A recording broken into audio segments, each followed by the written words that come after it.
And here we have Mrs. Emma Holm, our resident centenarian. She lived 100 years and she lived them full.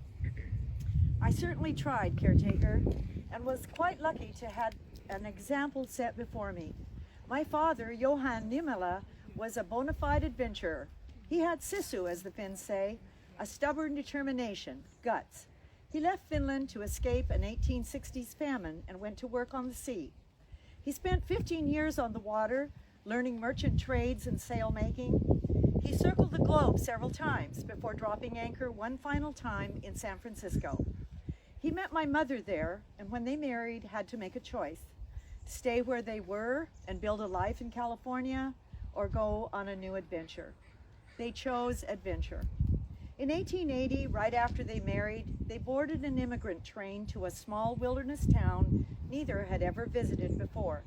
Astoria, Oregon was boasting job opportunities in fishing, and my father knew how to live life on the water. Upon arrival, my father changed his name from Niemela to Jackson. This was a common practice among Scandinavian immigrants. Finnish is not an easy language for non-native speakers to comprehend. So John and Sophie Jackson began their life in Astoria, established themselves in fishing and sailmaking, and built a home where eventually my 12 siblings and I would be born. My childhood in Astoria was filled with fun.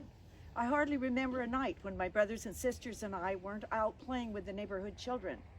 We'd play after school until supper, and then after supper we'd all go back out and watch the lamplighters. Sometimes, if we were lucky, they'd let us light one of the street lamps.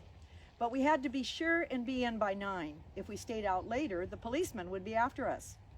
In 1914, at age 19, I leaned into my own sisu and set out on my own adventure. I moved to Washington State and entered a teacher's program at Bellingham Normal School. It mattered to my parents that we had an education, even the girls, and it mattered to them that I became a teacher. A teacher's program was only 2 years long then, and once you taught for 3 years, you got a life certificate.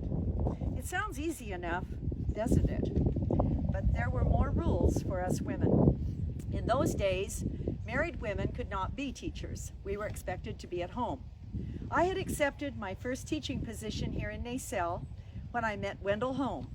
You met his sister Alice just a bit ago.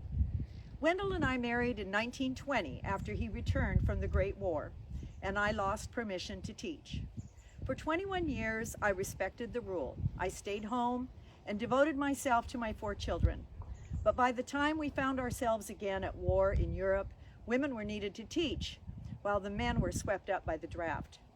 We were told that when they returned, we would again be required to leave our positions. But I stayed.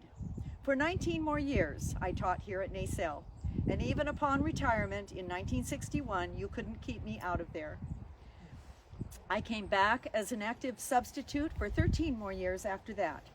I was nearly 80 before I finally decided to slow down, and by that time, I had taught children from almost every family in this valley, up to 3 generations in many cases.